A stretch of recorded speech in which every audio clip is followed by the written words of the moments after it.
दोस्तों, क्या आपने कभी एक रेस्टोरेंट के बिल या एक नए स्मार्टफोन को खरीदते वक्त उसके इनवॉइस को ध्यान से देखा है? बिल के बिल्कुल नीचे ही दो चीजें लिखी होती है। एक है आपका सीजीएसटी और एक है आपका एसजीएसटी। ये दोनों ही चीजें तो होती तो टैक्स है, ये हमें पता है।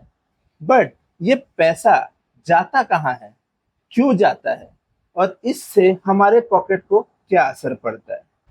Welcome to the episode 1 of our GST master classes. चाहे आप एक स्टूडेंट हो या एक बिजनेस ओनर, या सिर्फ आप इतना समझना चाहते हैं कि इंडिया में जो टैक्स सिस्टम है वो वर्क कैसे करता है, तो ये सीरीज आपके लिए है। आज के इस शॉर्ट वीडियो में हम बिना ही किसी अकाउंटिंग झंझटों के एकदम सिंपल लैंग्वेज में ये समझेंगे कि जीएसटी है क्या, इसे क्यों लाया गया है। So let's get started. चलिए बिल्कुल स्क्रैच से शुरू करते हैं। जीएसटी का full form goods and services tax है। इंडिया में 1 जुलाई 2017 को जीएसटी को लॉन्च किया गया था, वो भी एक बहुत ही पावरफुल स्लोगन के साथ, वन नेशन वन टैक्स। पर इसकी जरूरत क्यों पड़ी? जीएसटी से पहले इंडिया का टैक्स सिस्टम एक बहुत ही हेडेक था। आप कोई भी चीज या सामान आप खरीदते थे तो उस पर अलग अलग तरह के टैक्सेस लगा दिए जाते थे।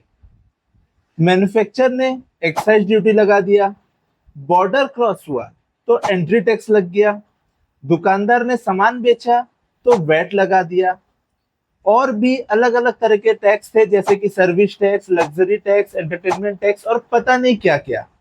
इसका सबसे बड़ा नुकसान था कैस्केडिंग इफेक्ट, यानी सिंपल वर्ड्स में कहे तो टैक्स के ऊपर टैक्स लगना। जब आप कोई चीज परचेस करने जाते थे, यानी कि एक सामान जब आप परचेस करते थे, उस पे बार बार अलग अलग स्टेजेस पर टैक्स लगता जाता था और वो सामान और भी ज्यादा महंगा हो जाता था। जीएसटी ने आके ये सारे इनडायरेक्ट टैक्स को खत्म कर दिया और पूरे देश में एक सिंगल टैक्स सिस्टम लागू कर दिया। अब समझते हैं कि जीएसटी काम कैसे करता है। जीएसटी एक कॉम्प्रिहेंसिव, मल्टी स्टेज और डेस्टिनेशन बेस्ड टैक्स है। इसे एक कहानी से समझते हैं। आइए, मान लो राहुल एक चेयर बनाता है। अब राहुल चेयर बनाने के बाद उस चेयर को 1,000 रुपए में दुकानदार को बेच दिया। अब इजी कैलकुलेशन के लिए समझते हैं कि उस चेयर पे 18% जीएसटी है, तो 18% के हिसाब से दुकानदार ने 180 रुपए टैक्स दिया। अब वो दुकानदार अपना प्रॉफिट भी उस चेयर पे ऐड करके उस चेयर को आगे आपको, यानी कि कस्टमर को सेल कर देगा। अब वो सेल कर रहा है 1500 रुपीज पे। 1500 पे जो 18% जीएसटी के हिसाब से बनता है 270 रुपए। अब यहां आता है ट्विस्ट। गवर्नमेंट दुकानदार से पूरा 270 रुपीज नहीं लेगी। दुकानदार कहेगा, सरकार मैंने तो 180 रुपए राहुल को दे दिए हैं पहले ही। तो गवर्नमेंट क्या करेगा, उस दुकानदार से सिर्फ डिफरेंस का जो टैक्स अमाउंट है वो लेगा। यानी कि दुकानदार ने कस्टमर से कितने लिए, 270 रुपीज के टैक्स, और दुकानदार ने राहुल को कितने दिए थे, 180 रुपीज टैक्स। तो जब दोनों को माइनस करेंगे, 270 माइनस 180, तो आता है हमारा 90 रुपीज।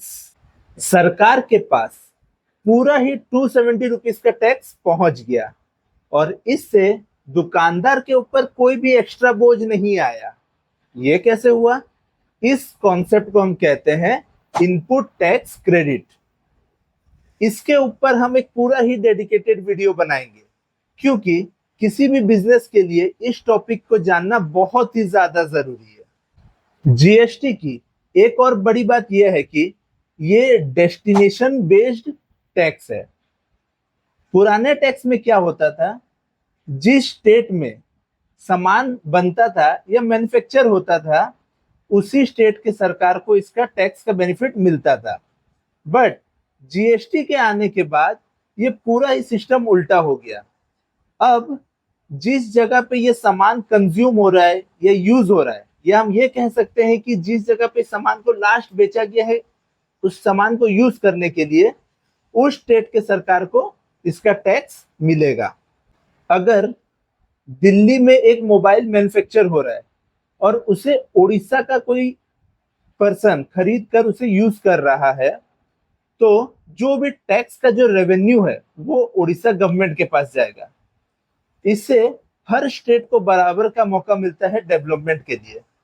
सो शॉर्ट में कहे तो जीएसटी एक सिंगल टैक्स है और इसने पुराने सारे झमेलों को खत्म किया, टैक्स पर टैक्स लगना बंद किया, और ये वहां कलेक्ट होता है जहां वो प्रोडक्ट यूज होता है।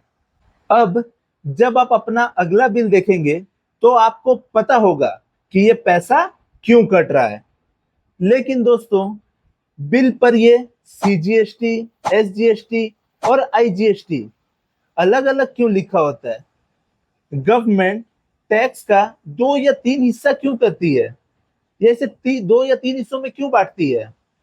इसका जवाब आपको मिलेगा हमारे एपिसोड 2 में। अगर आप आसान भाषा में जीएसटी के मास्टर बनना चाहते हैं तो अभी के अभी हमारे इस चैनल को सब्सक्राइब करें और बेल आइकन को हिट करें।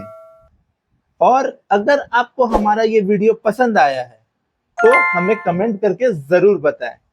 मिलते हैं अगले वीडियो पे, तब तक के लिए कीप लर्निंग।